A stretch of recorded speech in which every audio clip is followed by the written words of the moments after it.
ಸರ್ಕಾರ ಇದೇ ಏಪ್ರಿಲ್ 1ರಿಂದ ಜಾರಿಗೆ ಬರುವಂತೆ ಈರುಳ್ಳಿ ಮೇಲಿನ ಶೇಕಡ 20ರಷ್ಟು ರಫ್ತು ಸುಂಕವನ್ನು ಹಿಂತೆಗೆದುಕೊಂಡಿದೆ ಎಂದು ಕೇಂದ್ರ ಆಹಾರ ಮತ್ತು ನಾಗರಿಕ ಸರಬರಾಜು ಸಚಿವ ಪ್ರಹ್ಲಾದ್ ಜೋಶಿ ದೆಹಲಿಯಲ್ಲಿ ತಿಳಿಸಿದ್ದಾರೆ.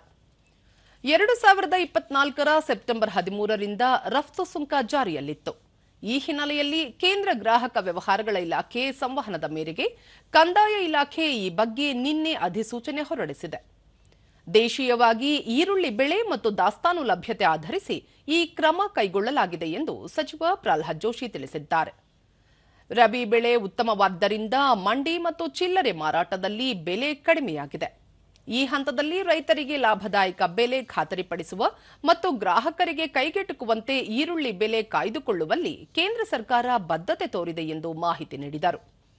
2023ರ ಡಿಸೆಂಬರ್ 8ರಿಂದ 2024ರ ಮೇ 3ರವರೆಗೆ ಸುಮಾರು 5 ತಿಂಗಳ ಕಾಲ ಈರುಳ್ಳಿಗೆ ಸುಂಕ, ಕನಿಷ್ಠ ರಫ್ತು ಬೆಲೆ ಮತ್ತು ರಫ್ತು ನಿಷೇಧ ಹೇರಲಾಗಿತ್ತು. ಈರುಳ್ಳಿ ರಫ್ತಿನ ಮಾಸಿಕ ಪ್ರಮಾಣ 2024ರ ಸೆಪ್ಟೆಂಬರ್ನಲ್ಲಿ 0.72 ಲಕ್ಷ ಮೆಟ್ರಿಕ್ ಟನ್ನಿಂದ ಜನವರಿ 2025ರಲ್ಲಿ 1.85 ಲಕ್ಷ ಮೆಟ್ರಿಕ್ ಟನ್ಗೆ ಏರಿಕೆಯಾಗಿದೆ ಎಂದು ಮಾಹಿತಿ ನೀಡಿದ್ದಾರೆ.